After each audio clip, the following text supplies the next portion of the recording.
Lo pernah gak sih ngerasa, capek banget, tapi nggak ngerti capeknya dari mana? Ngerasa hidup lo itu selalu berantakan, padahal kerjaan juga nggak seberat itu. Bisa jadi lo lagi kena yang namanya burnout digital. Burnout digital itu apa sih? Burnout digital itu adalah kondisi kelelahan mental dan emosional yang diakibatkan oleh paparan teknologi dan informasi yang berlebihan, terutama dari layar, yang tentunya selalu kita lakukan tiap hari. Bukan cuma soal kerja ya, tapi kecapean karena otak lo dipaksa aktif terus-terusan tanpa jeda.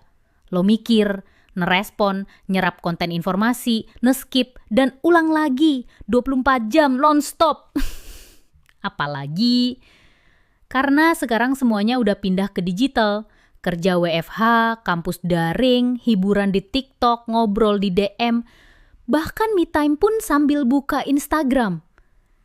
Dan karena nggak semua anak muda paham soal batasan digital, akhirnya semuanya lo telan mentah-mentah.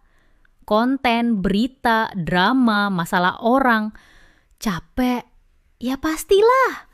Selanjutnya adalah gejala yang banyak orang nggak sadar.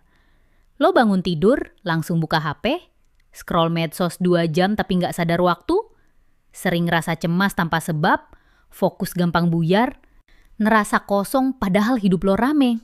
Kalau jawabannya iya, lo lagi kejebak di fase burnout digital. Dan parahnya, orang-orang nganggep ini semua itu normal. Siklusnya tuh gini nih.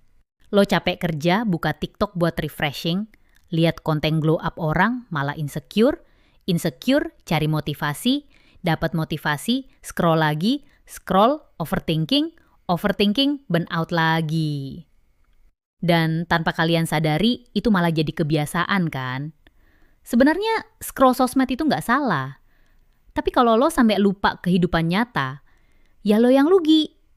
Nah, pasti kalian mau tahu dong gimana cara keluar dari burnout digital ini. Tenang, nggak harus langsung puasa nggak megang HP 7 hari, karena ya yang pasti susah banget buat dilakuin. Tapi lo bisa mulai dari hal kecil ini.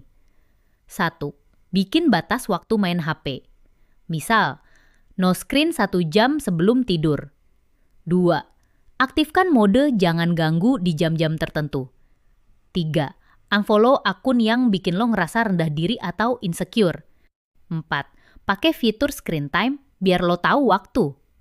5. Ganti scrolling jadi kegiatan slow life kayak journaling, olahraga, baca buku, ngobrol, atau apapun hal yang lo suka tapi jangan di depan layar ya. Lo nggak harus ngilang dari dunia digital, tapi minimal lo bisa ngatur waktu yang lo punya. Jangan menghabiskan tenaga dan pikiran yang lo punya buat masalah hidup orang lain. Masalah sendiri aja belum selesai, kenapa harus ngurusin hidup orang lain, ya kan?